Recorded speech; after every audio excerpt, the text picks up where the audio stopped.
Assalamualaikum warahmatullahi wabarakatuh.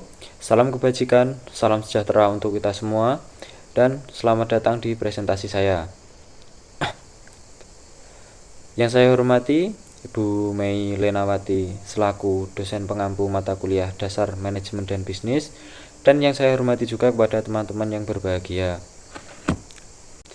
Perkenalkan, saya Bima Yoga dari Prodi Sistem Informasi Fakultas Teknik semester 1 akan memaparkan 10 tools digital yang dapat meningkatkan efisiensi dan produktivitas dalam berbagai aspek bisnis. Dalam hal ini, kita akan memahami beberapa macam fungsi tools untuk pemanfaatan teknologi dan mengoptimalkan kinerja serta bisnis. Yang pertama, yaitu ada Google Data Studio. Apa itu Google Data Studio?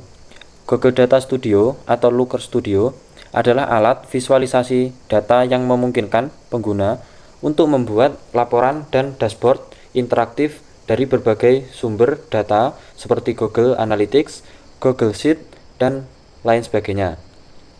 Fungsinya yaitu yang pertama ada visualisasi data, mengubah data mentah menjadi grafik, tabel, dan diagram yang informatif. Kedua, integrasi sumber data, menghubungkan berbagai sumber data seperti Google Analytics dan Google Sheet.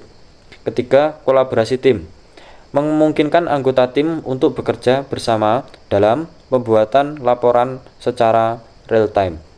Kesimpulannya, untuk Google Data Studio adalah alat yang sangat berguna untuk analisis data dan visualisasi, membantu perusahaan dalam pengambilan keputusan berbasis data. Yang kedua ada Power BI.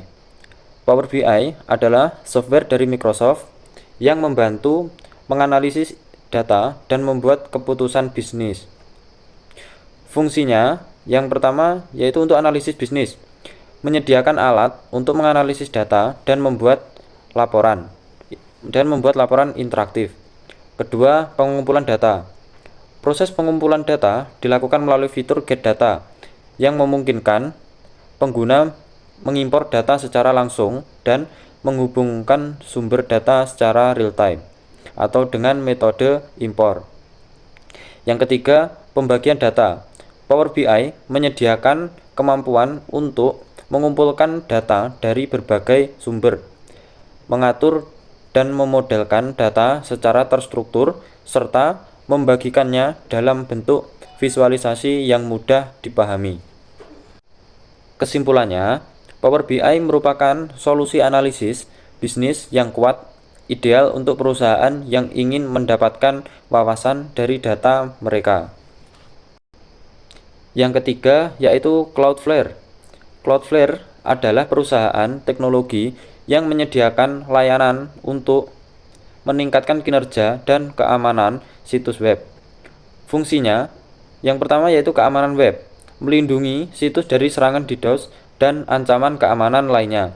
Kedua, CDN atau Content Delivery Network, meningkatkan kecepatan loading halaman dengan menyimpan cache konten di lokasi terdekat pengguna. Yang ketiga yaitu analisis lalu lintas, memberikan wawasan tentang lalu lintas situs web dan perilaku pengguna. Kesimpulannya, Cloudflare sangat efektif dalam meningkatkan keamanan dan performa situs web, menjadikannya pilihan utama bagi banyak pemilik situs. Keempat yaitu PayPal. PayPal adalah layanan pembayaran online yang memungkinkan pengguna untuk mengirim, menerima, dan menyimpan uang secara elektronik. Fungsi dari PayPal yang pertama yaitu layanan transaksi online, memfasilitasi pembayaran online dengan tingkat keamanan yang tinggi. Kedua, keamanan transaksi. PayPal memberikan perlindungan terhadap penipuan, memastikan transaksi aman bagi pengguna. Yang ketiga, integrasi e-commerce, mudah digunakan sebagai metode pembayaran di platform e-commerce. Kesimpulannya, PayPal adalah salah satu metode pembayaran paling populer di dunia digital karena kemudahan pengguna dan keamanannya. Kelima yaitu Microsoft Teams. Microsoft Teams adalah aplikasi kolaborasi yang dibuat untuk pekerjaan hybrid, sehingga Anda dan tim Anda tetap mendapatkan informasi tertata dan terhubung semuanya di satu tempat.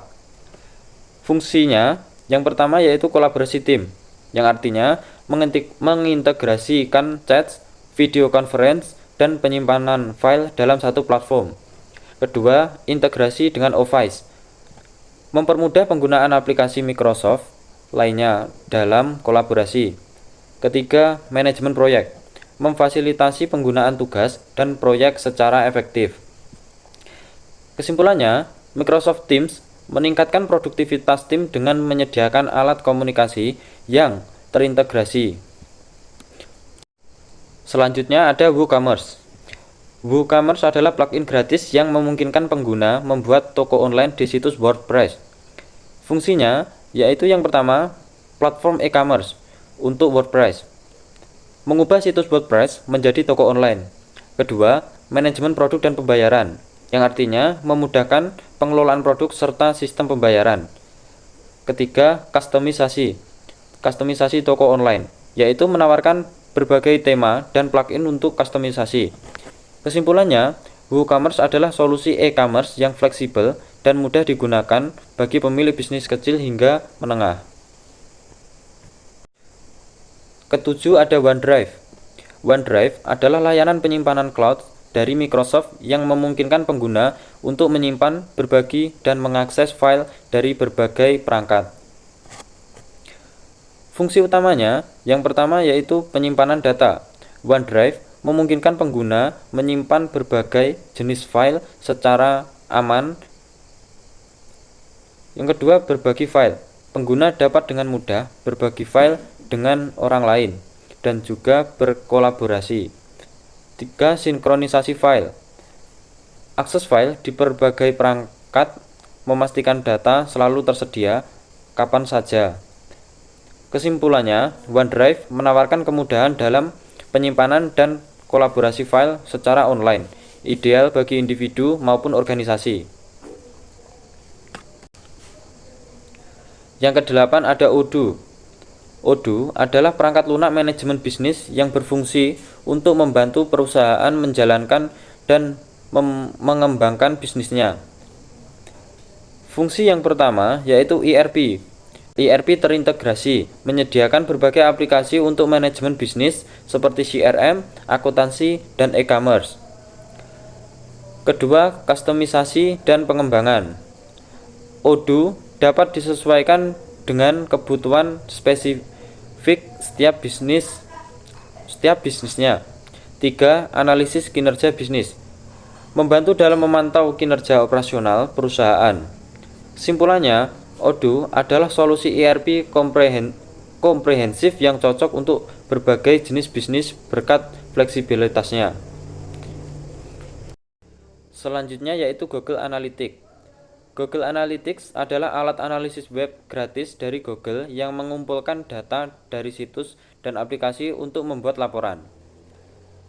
Fungsi utamanya yaitu yang pertama, pelacakan lalu lintas situs web, menganalisis pengunjung situs web dan perilaku mereka.